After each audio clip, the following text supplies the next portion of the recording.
The tragic announcement. Arizona Senator John McCain successfully betrayed the Republican Party last month when he opposed the Obamacare repeal bill. On Tuesday, Senator Ron Johnson, RW, hinted towards the idea that McCain could not think logically due to his brain cancer. Democrats most likely influenced his decision because he was in their presence before the vote.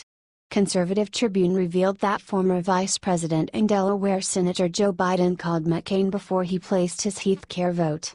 Fueling the fire, in the 2000 presidential election, McCain received a call from Democrat Joe Lieberman, Al Gore's Connecticut moderate running mate.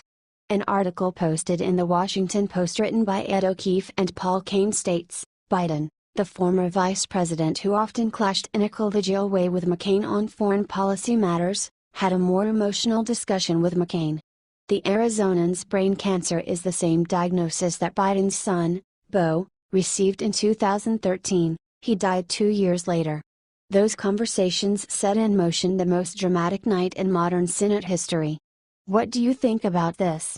Do you agree cancer affected this senator's decision?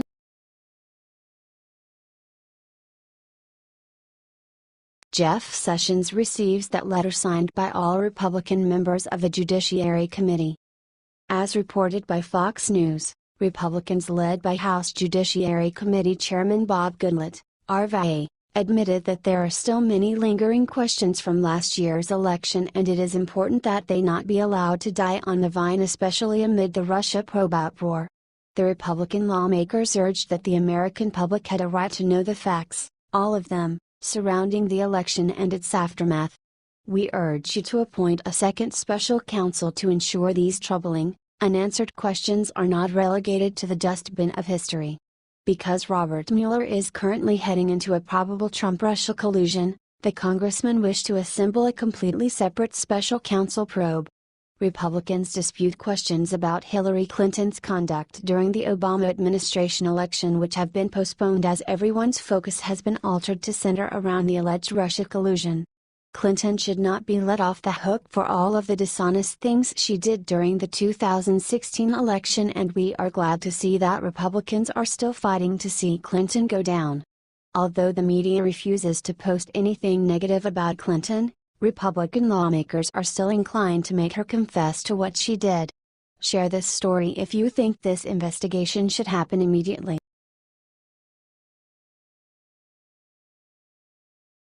Breaking: another mysterious body found. Everything points to the Clintons.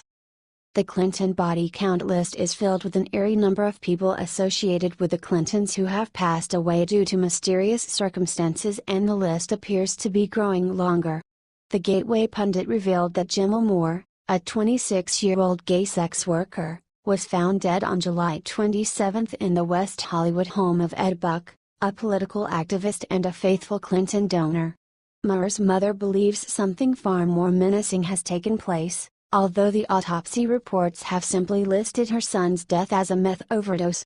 She divulged that Buck bought her son a plane ticket and then flew him out to the California residence, but she believes that something evil happened after Jim landed. Latisha Nixon stated, "I called one of my son's friends and was like, 'Who the hell is Edward Buck?' And my son's friend was like, 'Oh my God, that white guy, that wealthy politician guy.' He was like, 'Oh my God.'" Nixon had recently learned that her son was engaging in sex work. The friend then shared that both him and Moore had Buck as a client.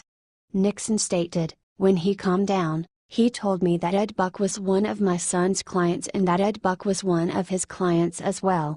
Buck would have my son to go out to Santa Monica Boulevard looking for young gay black guys so he could inject them with drugs, see their reaction and how they would react and take pictures of them." Although police have found no drug paraphernalia at Buck's home, Latisha Nixon is insistent that the Clinton donor is fixated on getting young black men high. What do you think about this? Who is to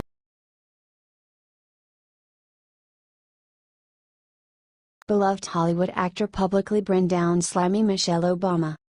Throughout her 8 years as First Lady, Michelle Obama spent millions of taxpayer dollars traveling and enjoying a lavish lifestyle. Now that she's no longer First Lady, Michelle has the audacity to complain about how hard it is to play that role. The shards that cut me the deepest were the ones that intended to cut, Michelle said recently. Knowing that after 8 years of working really hard for this country, there are still people who won't see me for what I am because of my skin color. When Hollywood actor James Woods read her sob story, he didn't have much sympathy. What? One personal 747 and 32 assistants weren't enough for her 8-year vacation on your dime? The Academy Award-nominated actor wrote. We couldn't have said it better ourselves.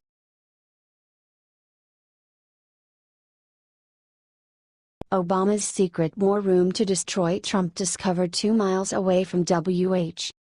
Barack Obama rocked Washington when he left the White House and moved just 2 miles away. He claimed he was staying in Washington, D.C. so his daughter Sasha could finish high school there. It has now become clear he had very different intentions. The Gateway pundit reported one-time aide to former President Bill Clinton Dick Morris revealed that Obama and group of aides have set up a secret war room tasked with stopping President Donald Trump. The war room reportedly holds 2 conference calls daily to go over media talking points, with a focus on health care. These calls are held at 8:30 and 9:45, and Kathleen Sebelius, former Health and Human Services head, and Andrew Slavitt, former head of the Centers for Medicare and Medicaid Services, are both active in the secret group. This isn't the first time details about this war room have leaked.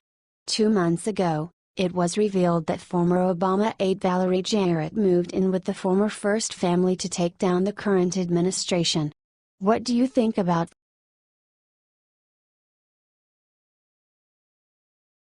John McCain makes one of the most threatening moves against Trump? Just 1 week after blocking the Obamacare repeal bill, Arizona Senator John McCain has announced his desire to revive a long-standing attempt to reform the nation's immigration system when he returns to Washington. Before McCain left the Capitol to get treatment for brain cancer, he discussed the idea with Senate Minority Leader Chuck Schumer. The team has previously teamed up on unsuccessful immigration legislation in 2013 as part of the bipartisan effort known as the Gang of Eight. Immigration reform is one of the issues I'd like to see resolved, McCain said on Thursday. I've got to talk to him, Schumer, about when would be the best time. I think there are all kinds of deals to be made out there. I really do.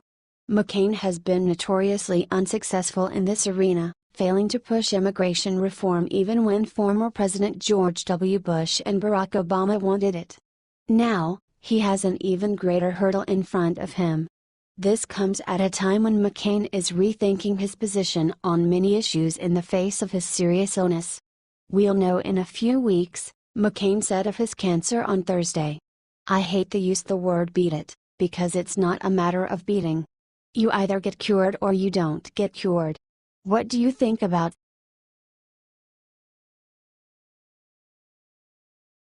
Michelle Obama reappears to make announcement? On Friday, Michelle Obama took to social media to wish her husband a happy 56th birthday. Another year older, but the same phenomenal guy I married nearly 25 years ago, Michelle wrote. Happy birthday, at Barack Obama, we love you so much. The post comes shortly after a former Obama staffer came forward with claims that Michelle has a lust for power like nobody else. The aide said Michelle actually ran the show in the White House.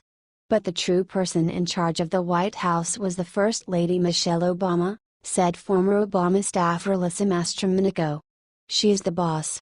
She also said Michelle had an appetite for vengeance and was known to hold a grudge. If he was mad at you for any reason, you'd be like, okay. If she was mad at you. If you thought for some reason she might be, you were, like, I'm in so much trouble, Mastromenico recounted. What do you think about this?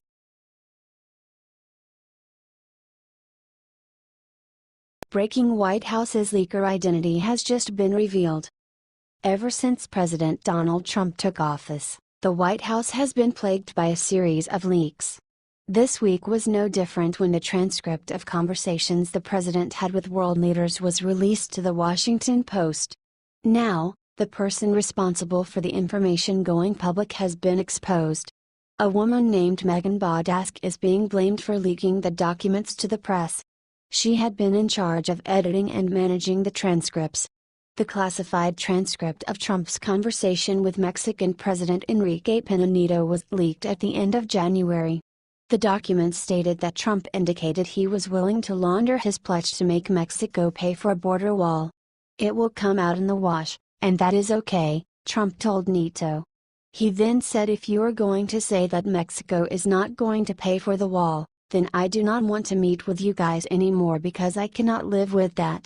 In the conversation, Trump also told the leader not to say that to the press. What do you think about this?